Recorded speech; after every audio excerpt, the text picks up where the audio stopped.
Welcome to Up the Gap. Now, I am sharing this photo with you. I think I have done this before, but I'm just adding a little video to it to put it in perspective. Now, as you can see, it's a cane truck or a cane lorry being loaded with canes. The women traditionally tied the canes and head them to the spot. And then when it was time for loading, some of the men would be there assisting the ladies as they brought the canes towards the truck to be loaded. So why am I sharing this with you? I'm just taking you back to some of my childhood days. Now, my maternal grandparents lived on the top of the Spa Hill. I must tell you, it was the ideal spot. It was 2 spots away from Spa Hill New Testament Church, a couple of steps away from the local rum shops, a couple of stops away from the bus stop. It was just ideal. 5 minutes away from St. Bernard's Primary School. Oh my gosh, it was just the spot to be. Now, when we opened the kitchen window at the back, we could see right across Bathsheba. We could see the waves bobbing.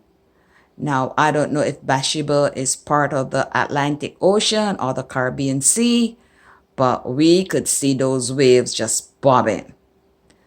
We could also see ships. Sometimes they look like specks, but we could see them. Then if we looked in another direction, we could see across Hannah Green Hill, Parks Road, up the bridge. We could see Parks Plantation. We could see when the cane lorries or trucks would be coming across loaded with canes. All right, so sometimes we would just stand there and watch the trucks coming all the way up into the bridge or up the bridge. And then there would be Melvin's Hill. Now we could hear the trucks laboring coming up the bridge and Melvin's Hill. That was the testing point for the drivers. Now you could tell who was a good driver and who was not by the way they changed the gears, backing down, and then going over Melvin's Hill and on up to St. Bernard's Village and off to the factory.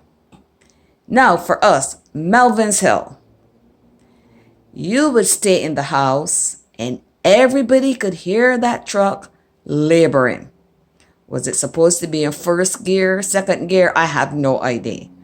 But a couple of things would happen. They would change gears and the truck would go right up Melvin's Hill and onto its destination. Or it would start sputtering or stuttering, whatever, as though it would gonna run back down the hill. So sometimes it would just stop in the middle of the hill.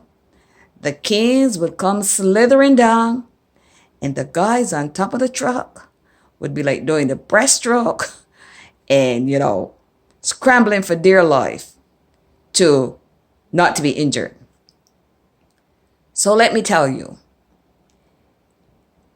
the guys would run to somebody's gap or look around on the road and grab a big rock or rock stone, as we would say, and scotch that truck.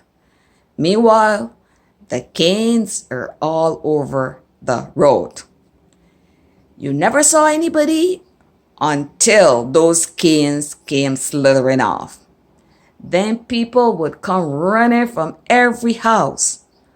Unseen eyes would hear, or unseen ears would hear, and everybody would come flooding out of their house, grabbing canes left, right, center, and everybody's target was the cane of choice, a frozen joy, a piece of frozen joy. So you would grab that frozen joy, grab a couple of pieces of cane, and disappear just like you appeared. The men would sort the truck out, start the engine again, reload the canes, remove that rock, and off they would go. But everybody in the area would be back in their house with a couple of pieces of sugar cane. So, we did have fun times. Talk to you again. See you another time on Up the Gap.